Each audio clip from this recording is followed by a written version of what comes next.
الله الرحمن الرحيم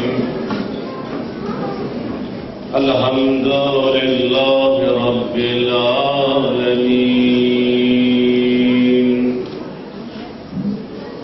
والصلاة والسلام على سيدنا ونبينا وحبيب قلوبنا وشفيع ذنوبنا وطبيب نفوسنا حبيب إله العالمين أبو القاسم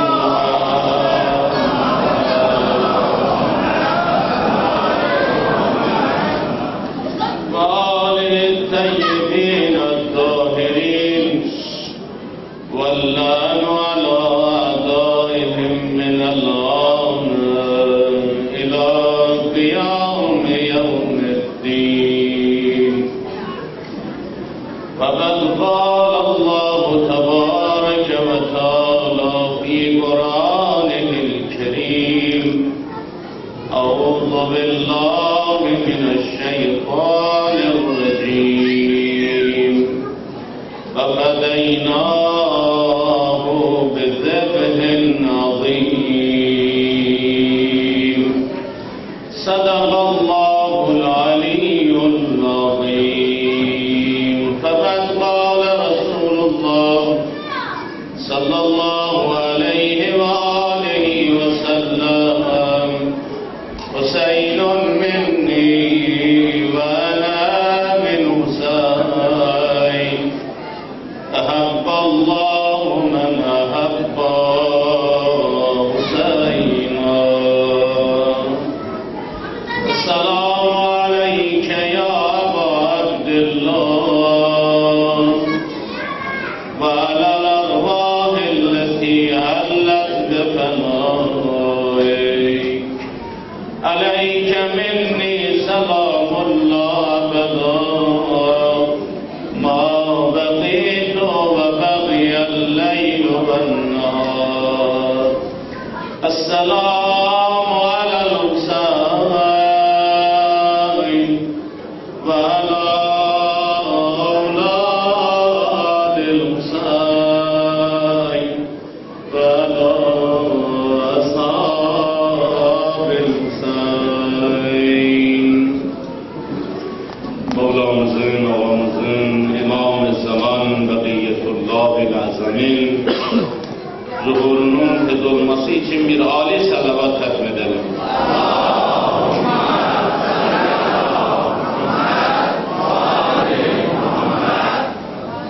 Allah-u Tebareke ve Teala Kur'an-ı Kerim'inde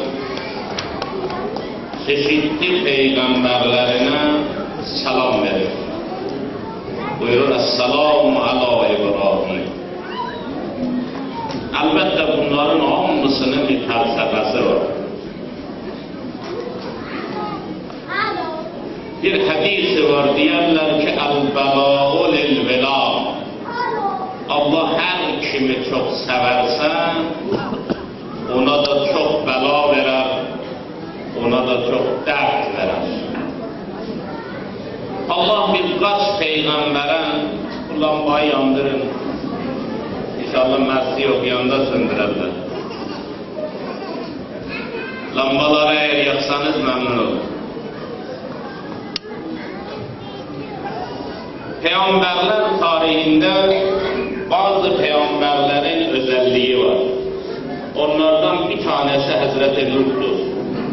Bildiğiniz gibi 950 sene peygamberliğidir.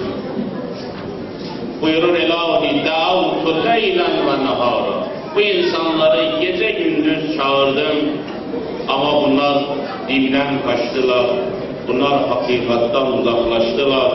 Bunlar Allah'tan uzaklaştılar. 950 yıllık peygamberliğin sonucu bir noktaya geldi ki Nuh qavmuna nifrin elədi. Dedi, ilahi, bunlardan yeryüzündə bir tanesini bile bırakma gelen. Eğer bıraksan, bunlardan sadece fasık ve kafir yürüyer. Başka bir varlık bunlardan meydana gelmez. Yani bunların toprağı bozuktur. Bunlar ıslah olacak insanlar değil. Çünkü bu kadar zahmet çekti. Allah Kur'an'da Hazreti Nuh'a selam verir. Buyurur, Esselamu ala Nuhin fil alemin. Her iki alemde. Hazreti İbrahim'e selam verir.